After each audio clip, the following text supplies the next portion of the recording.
Mr. Mayor, fellow Democrats,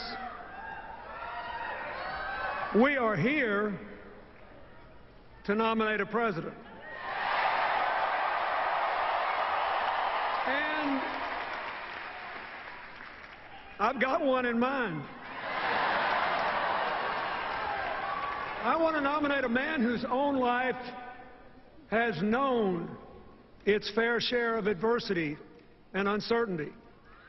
I want to nominate a man who ran for president to change the course of an already weak economy, and then just 6 weeks before his election saw it suffer the biggest collapse since the Great Depression. A man who stopped the slide into depression and put us on the long road to recovery, knowing all the while that no matter how many jobs that he saved or created, there'd still be millions more waiting, worried about feeding our own kids, trying to keep their hopes alive. I want to nominate a man who's cool on the outside,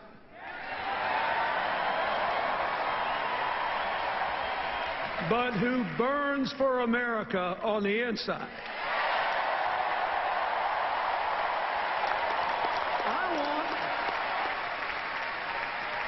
I want a man who believes with no doubt that we can build a new American dream economy driven by innovation and creativity, by education, and, yes, by cooperation.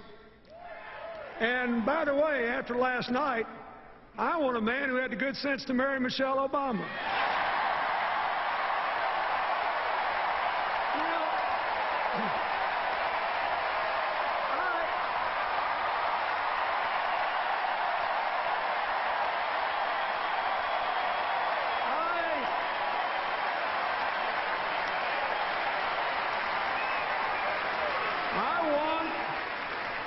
I want Barack Obama to be the next president of the United States. And I proudly nominate him to be the standard bearer of the Democratic Party. Now, folks,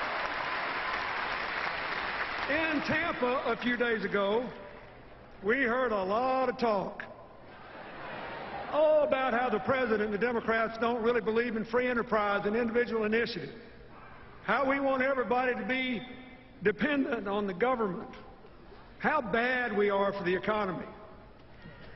This Republican narrative, this alternative universe, says that every one of us in this room who amounts to anything, we're all completely self-made. One of the greatest chairmen the Democratic Party ever had, Bob Strauss, used to say that every politician wants every voter to believe he was born in a log cabin he built himself. But, as Strauss then admitted, it ain't so. We Democrats, we think the country works better with a strong middle class, with real opportunities for poor folks to work their way into it, with a relentless focus on the future, with business and government actually working together to promote growth and broadly shared prosperity. You see, we believe that we're all in this together is a far better philosophy than you're on your own. Now,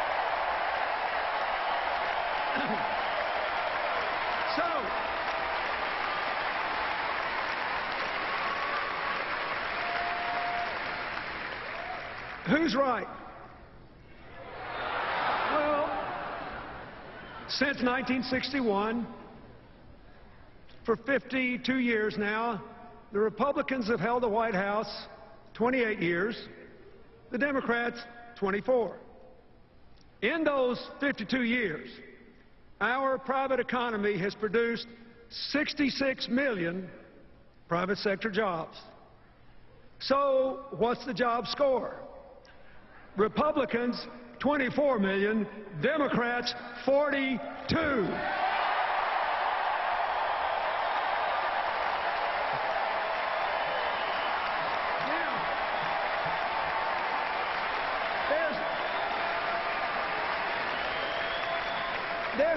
for this. It turns out that advancing equal opportunity and economic empowerment is both morally right and good economics. Why? Because poverty, discrimination, and ignorance restrict growth. When you stifle human potential, when you don't invest in new ideas, it doesn't just cut off the people who are affected, it hurts us all. We know that investments in education and infrastructure and scientific and technological research increase growth. They increase good jobs and they create new wealth for all the rest of us. Now, there's something I've noticed lately, you probably have too, and it's this. Maybe just because I grew up in a different time, but though I often disagree with Republicans, I actually never learned to hate them the way the far right that now controls their party seems to hate our president and a lot of other Democrats.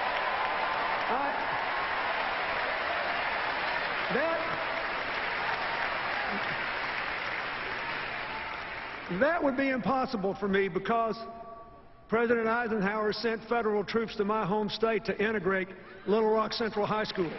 President Eisenhower built the interstate highway system. When I was a governor, I worked with President Reagan in his White House on the first round of welfare reform and with President George H.W. Bush on national education goals. I'm actually very grateful to, if you saw from the film what I do today, I have to be grateful, and you should be too, that President George W. Bush supported PEPFAR. It saved the lives of millions of people in poor countries. And I have been honored to work with both Presidents Bush on natural disasters in the aftermath of the South Asian tsunami, Hurricane Katrina, the horrible earthquake in Haiti. Through my foundation, both in America and around the world, I'm working all the time with Democrats, Republicans, and independents. Sometimes I couldn't tell you for the life who I'm working with because we focus on solving problems and seizing opportunities and not fighting all the time. And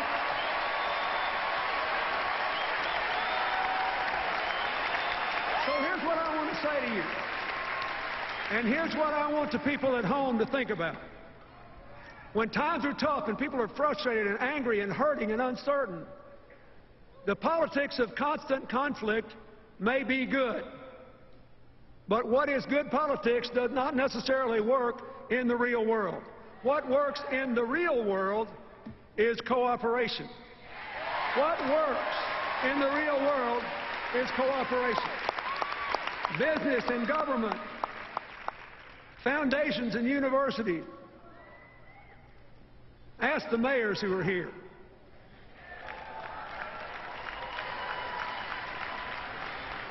Los Angeles is getting green and Chicago is getting an infrastructure bank because Republicans and Democrats are working together to get it. They didn't check their brains at the door. They didn't stop disagreeing, but their purpose was to get something done.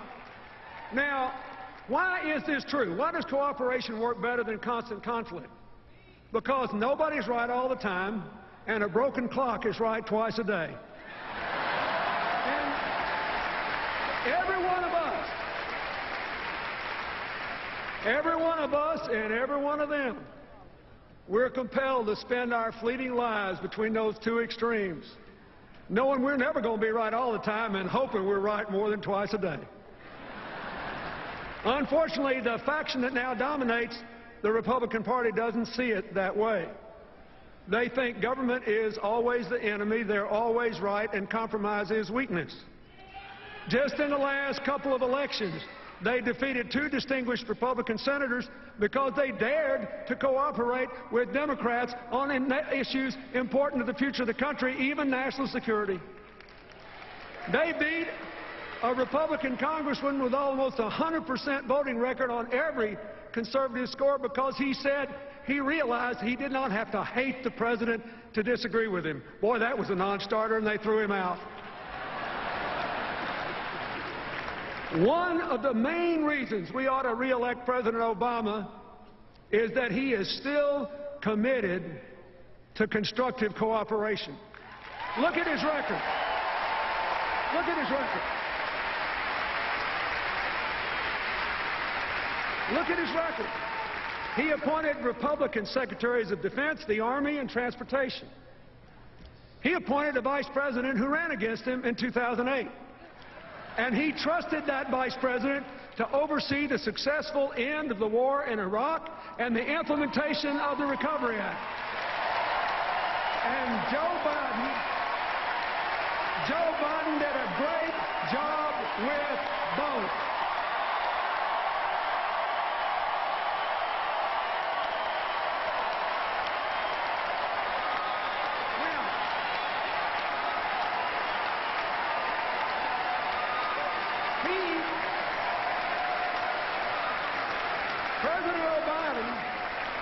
President Obama appointed several members of his cabinet, even though they supported Hillary in the primary. Heck, he even appointed Hillary.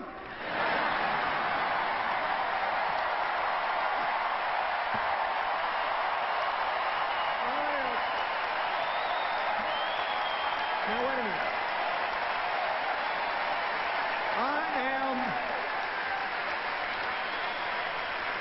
I am very proud of her. I am proud of the job she and the National Security Team have done for America. I am grateful that they have worked together to make us safer and stronger, to build a world with more partners and fewer enemies. I'm grateful for the relationship of respect and partnership she and the President have enjoyed, and the signal that sends to the rest of the world that democracy does not have to be a blood sport. It can be an honorable enterprise that advances the public interest.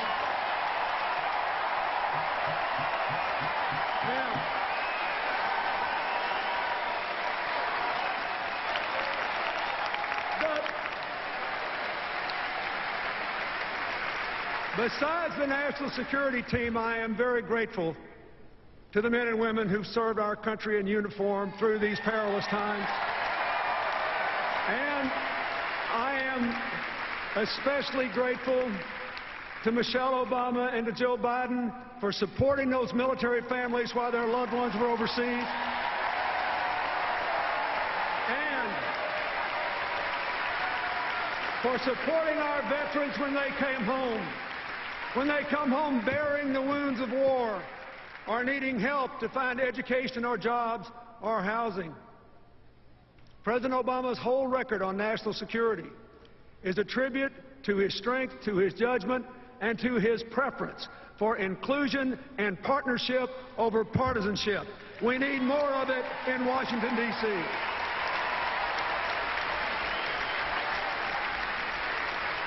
Now, we all know that he also tried to work with congressional Republicans on health care, debt reduction, and new jobs.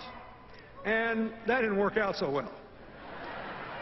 But it could have been because, as the Senate Republican leader said in a remarkable moment of candor 2 full years before the election, their #1 priority was not to put America back to work. It was to put the president out of work.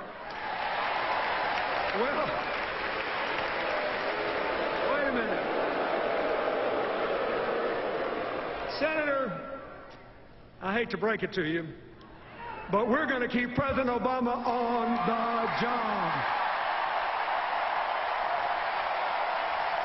Now, are you ready for that? Are you willing to work for it? Wait a minute.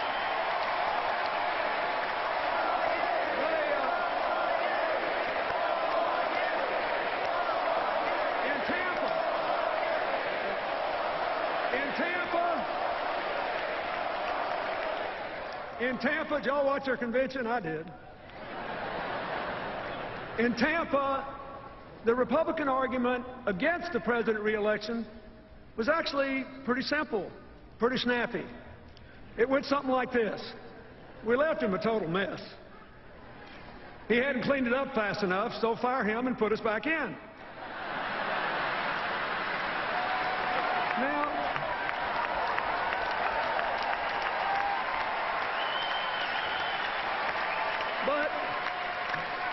but they did it well. They looked good. They sounded good. They convinced me that they all loved their families and their children and were grateful they'd been born in America and all. Really, I'm not being. They did. And this is important. They convinced me they were honorable people who believe what they've said, and they're going to keep every commitment they've made. We just got to make sure the American people know what those commitments are. Because in order to look like an acceptable, reasonable, moderate alternative to President Obama, they just didn't say very much about the ideas they've offered over the last 2 years. They couldn't. Because they want to go back to the same old policies that got us in trouble in the first place. They want to cut taxes for high-income Americans even more than President Bush did. They want to get rid of those pesky financial regulations designed to prevent another crash and prohibit future bailouts. They want to actually increase defense spending over a decade $2 trillion more than the Pentagon has requested, without saying what they'll spend it on. And they want to make enormous cuts in the rest of the budget, especially programs that help the middle class and poor children. As another president once said, there they go again. Now,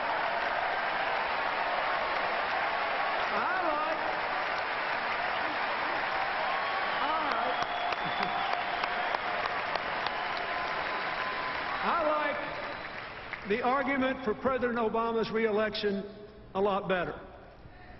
Here it is. He inherited a deeply damaged economy. He put a floor under the crash. He began the long, hard road to recovery and laid the foundation for a modern, more well-balanced economy that will produce millions of good new jobs, vibrant new businesses, and lots of new wealth for innovators. Now, are we where we want to be today? No. Is the president satisfied? Of course not. But are we better off than we were when he took office? Listen to this. Listen to this. Everybody's forgotten. Everybody's forgotten. When President Barack Obama took office, the economy was in free fall. It had just shrunk 9 full % of GDP. We were losing 750,000 jobs a month. Are we doing better than that today? The answer is yes. Now look, here's the challenge he faces and the challenge all of you who support him face. I get it. I know it. I've been there. A lot of Americans are still angry and frustrated about this economy. If you look at the numbers, you know employment is growing, banks are beginning to lend again. In a lot of places, housing prices are even beginning to pick up. But too many people do not feel it yet. I had the same thing happen in 1994 and early 95. We could see that the policies were working, that the economy was growing, but most people didn't feel it yet. Thankfully, by 1996, the economy was roaring, everybody felt it, and we were halfway through the longest peacetime expansion in the history of the United States.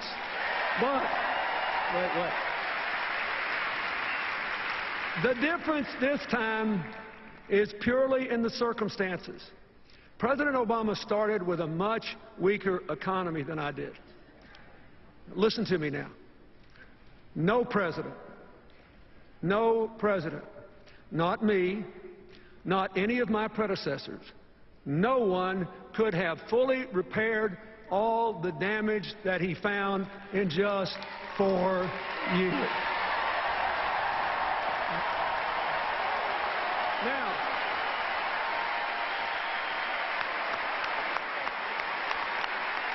but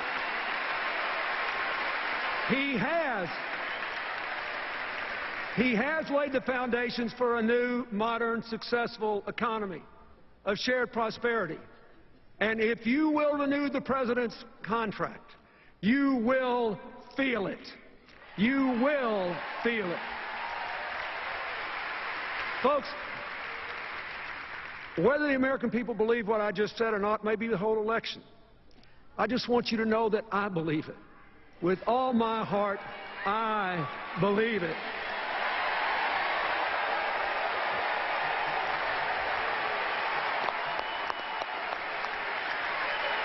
Now, why do I believe it?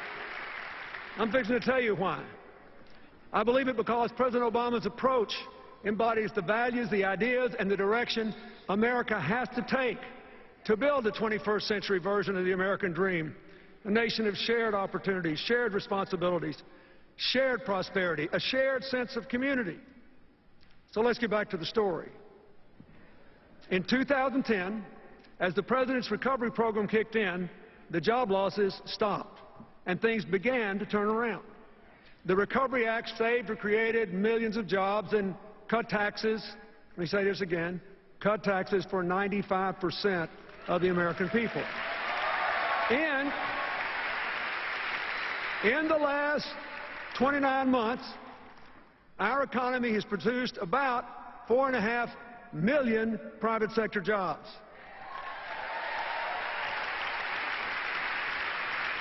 We could have done better, but last year the Republicans blocked the President's job plan, costing the economy more than 1 million new jobs. So here's another job score. President Obama plus 4.5 million. Congressional Republicans, 0. During this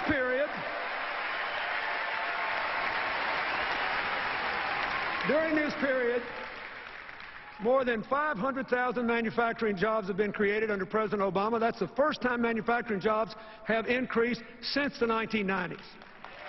And I'll tell you something else. The auto industry restructuring worked. It saved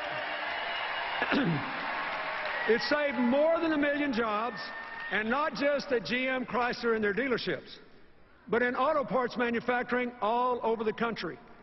That's why even the automakers who weren't part of the deal supported it. They needed to save those parts suppliers too. Like I said, we're all in this together. So what's happened? There are now 250,000 more people working in the auto industry than on the day the companies were restructured. So, now, we all know that Governor Romney opposed the plan to save GM and Chrysler. So, here's another job score. Are you listening in Michigan and Ohio and across the country? Here's another job score. Obama, 250,000. Romney, 0. Now, the agreement the administration made with the management, labor, and environmental groups to double car mileage, that was a good deal, too. It will cut your gas prices in half, your gas bill. No matter what the price is, if you double the mileage of your car, your bill will be half what it would have been. It will make us more energy independent. It will cut greenhouse gas emissions. And according to several analyses over the next 20 years, it'll bring us another 500,000 good new jobs into the American economy.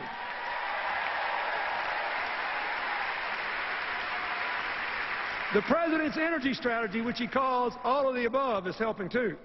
The boom in oil and gas production, combined with greater energy efficiency, has driven oil imports to a near 20-year low and natural gas production to an all-time high. And renewable energy production has doubled.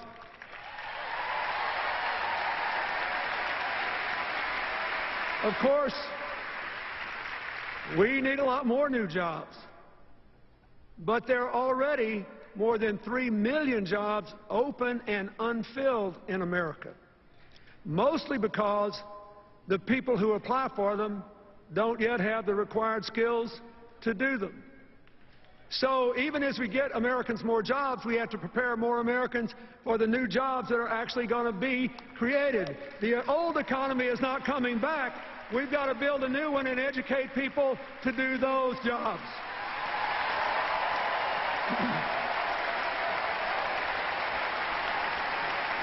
The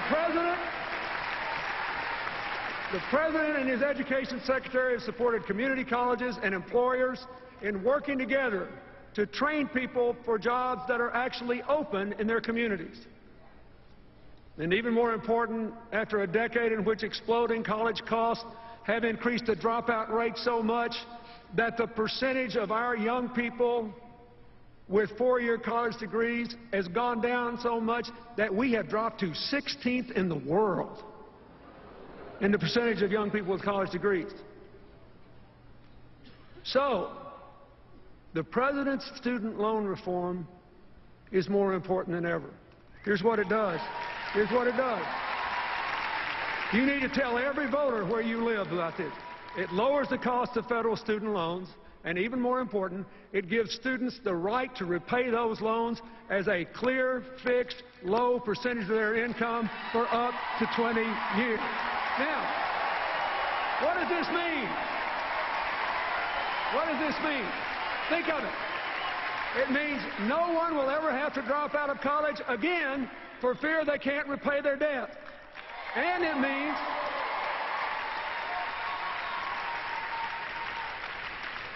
means that if someone wants to take a job with a modest income, a teacher, a police officer, if they want to be a small-town doctor in a little rural area, they won't have to turn those jobs down because they don't pay enough to repay the debt.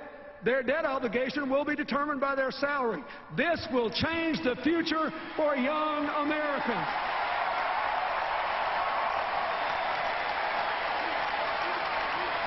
I don't know about you,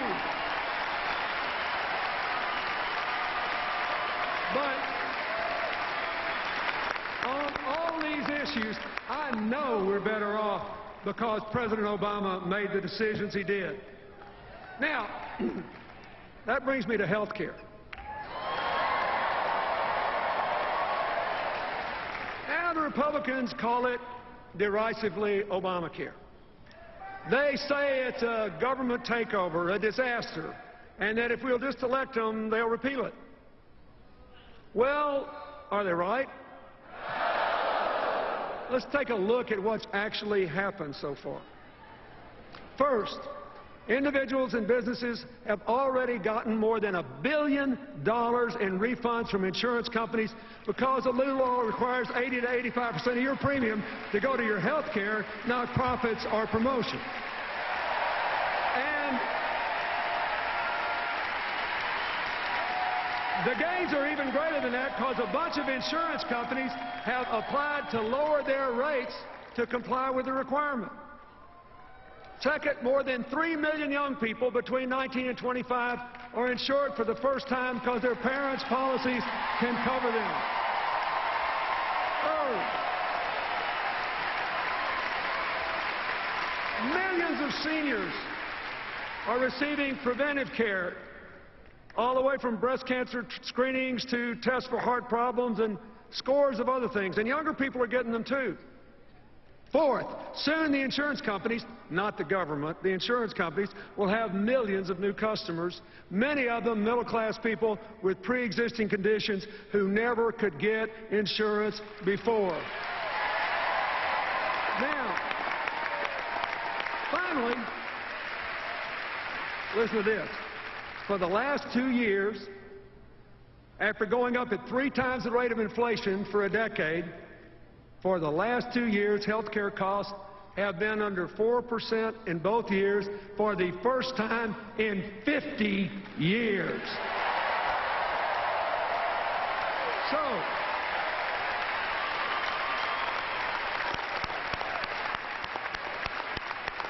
let me ask you something.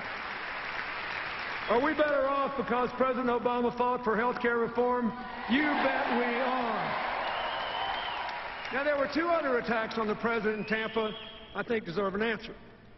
First, both Governor Romney and Congressman Ryan attacked the president for allegedly robbing Medicare of $716 billion.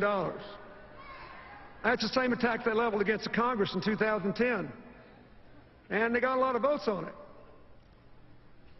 But it's not true. Look, here's what really happened. You be the judge. Here's what really happened. There were no cuts to benefits at all. None.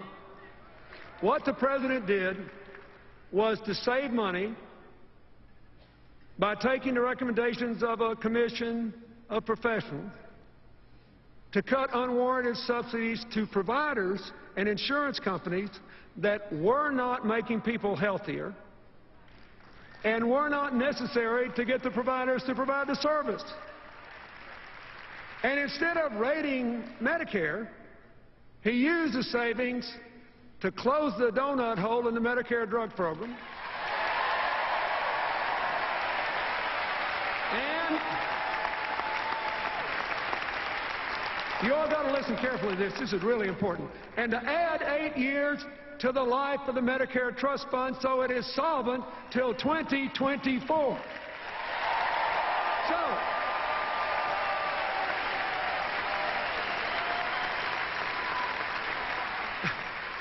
So President Obama and the Democrats didn't weaken Medicare, they strengthened Medicare.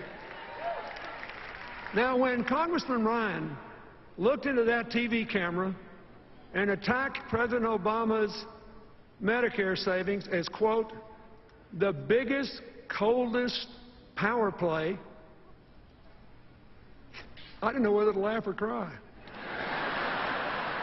Because that $716 billion is exactly to the dollar the same amount of Medicare savings that he has in his own budget.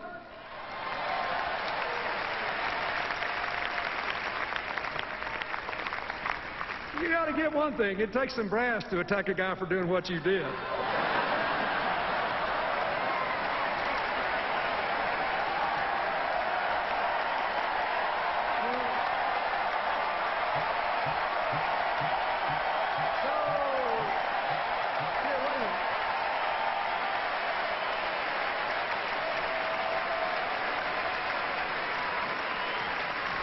Now, you're having a good time, but this is getting serious. I want you to listen.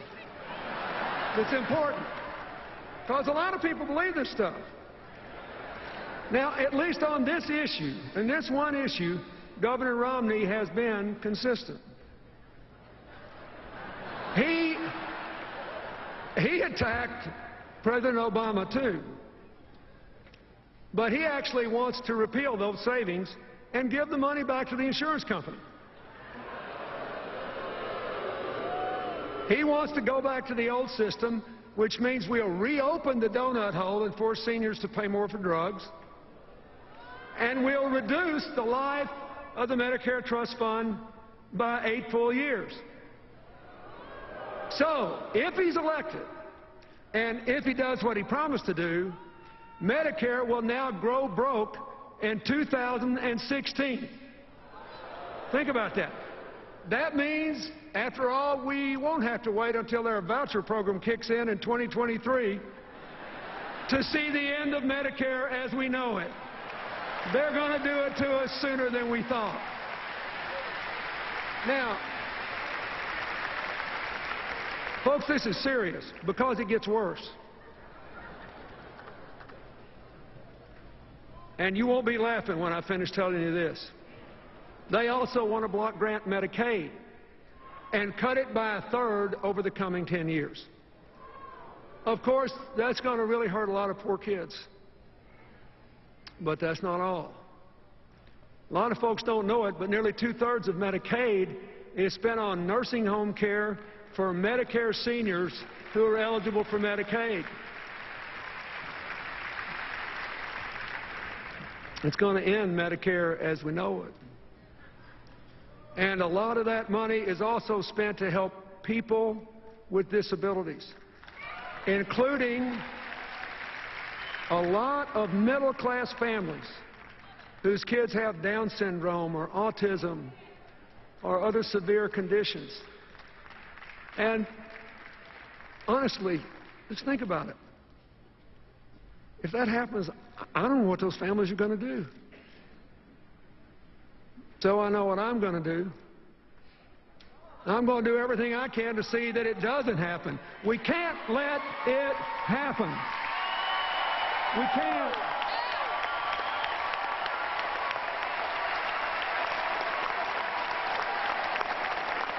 Now, wait a minute.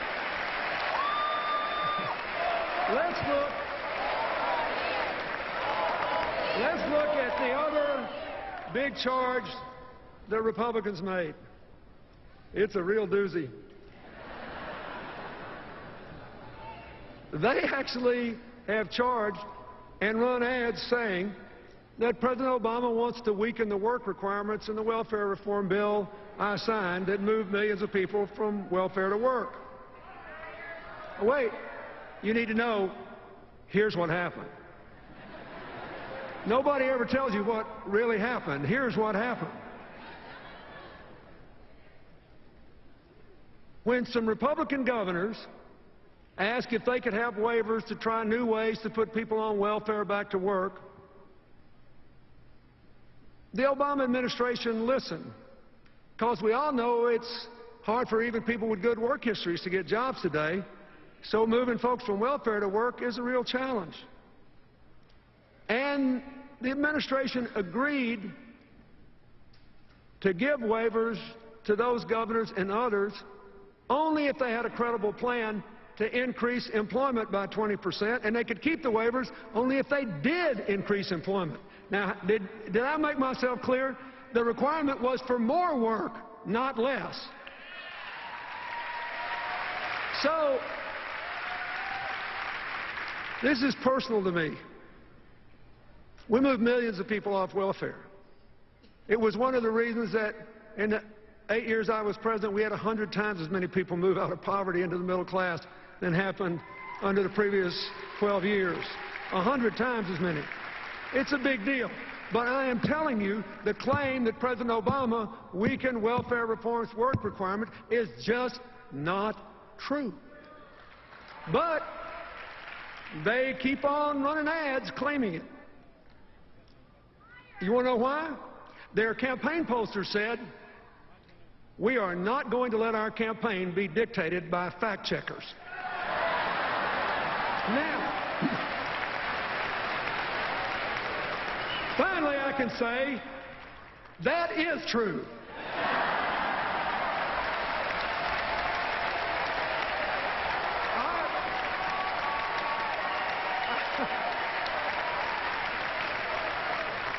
I couldn't have said it better myself.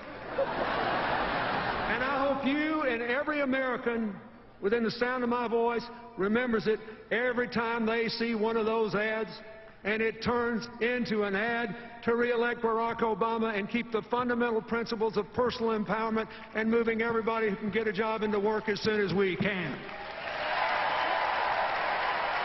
Now,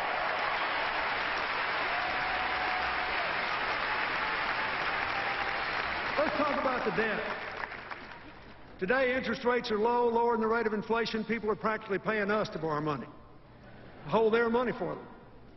But it will become a big problem when the economy grows and interest rates start to rise. We've got to deal with this big long-term debt problem, or it will deal with us. It'll gobble up a bigger and bigger percentage of the federal budget we'd rather spend on education and health care and science and technology. We've got to deal with it. Now, what has the president done?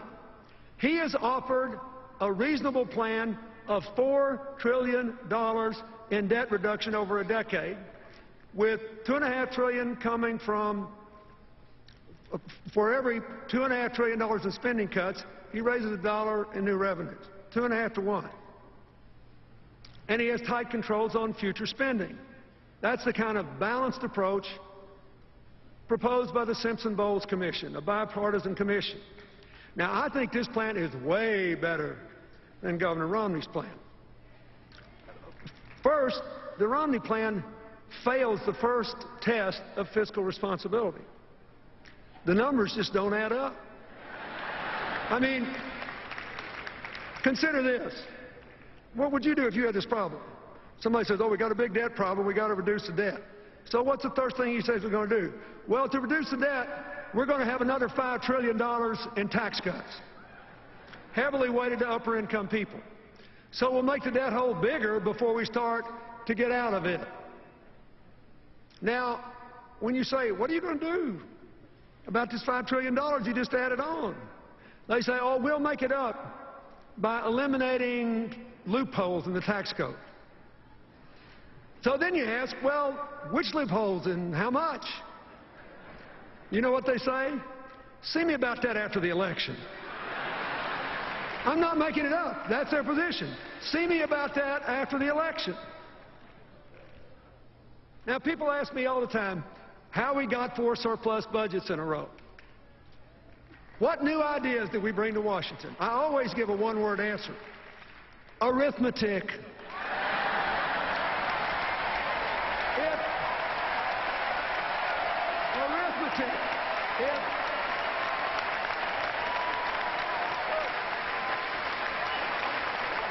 If they stay with this $5 trillion tax cut plan in a debt reduction plan, the arithmetic tells us, no matter what they say, one of 3 things is about to happen. One, assuming they try to do what they say they'll do, cover it by deductions, cutting those deductions.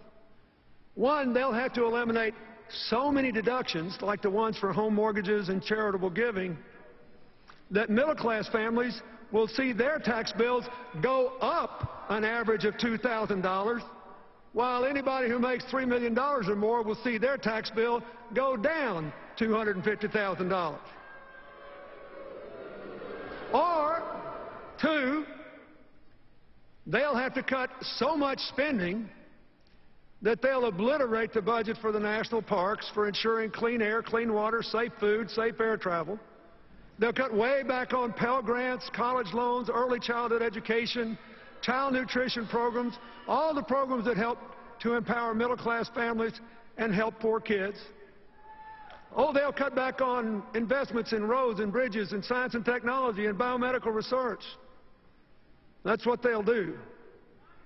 They'll hurt the middle class and the poor and put the future on hold to give tax cuts to upper-income people who've been getting it all along. Or 3, in spite of all the rhetoric, they'll just do what they've been doing for more than 30 years. They'll go in and cut the taxes way more than they cut spending, especially with that big defense increase, and they'll just explode the debt and weaken the economy. And they'll destroy the federal government's ability to help you by letting interest gobble up all your tax payments. Don't you ever forget, when you hear them talking about this, that Republican economic policies quadrupled the national debt before I took office, in the 12 years before I took office, and double the debt in the 8 years after I left, because it defied arithmetic.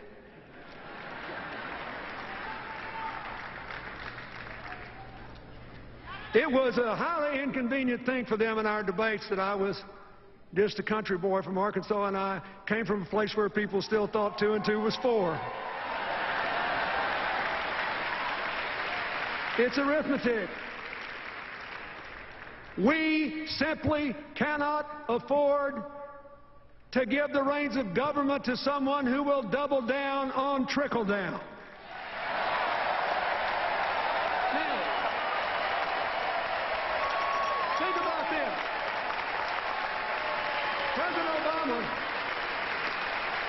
President Obama's plan cuts the debt, honors our values, brightens the future of our children, our families, and our nations. It's a heck of a lot better. It passes the arithmetic test, and far more important, it passes the values test. My fellow Americans,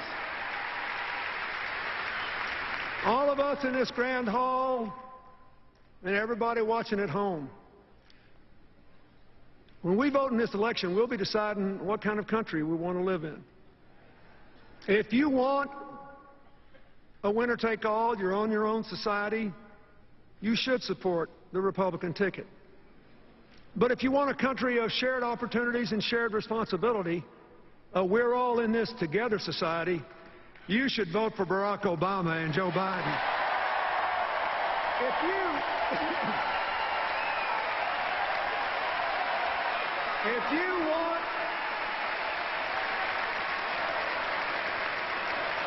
If you want America, if you want every American to vote, and you think it is wrong to change voting procedures, just to reduce the turnout of younger, poor, minority, and disabled voters, you should support Barack Obama.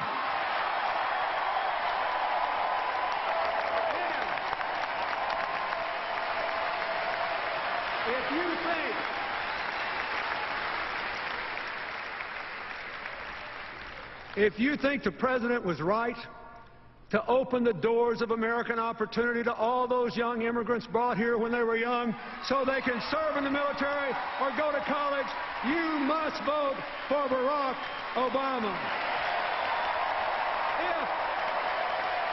If you want a future of shared prosperity, where the middle class is growing and poverty is declining, where the American dream is really alive and well again, and where the United States maintains its leadership as a force for peace and justice and prosperity in this highly competitive world, you have to vote for Barack Obama. Look,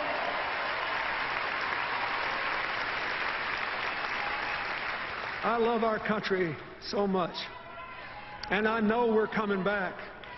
For more than 200 years, through every crisis, we've always come back. People have predicted our demise ever since George Washington was criticized for being a mediocre surveyor with a bad set of wooden false teeth. And so far, every single person that's bet against America has lost money, because we always come back.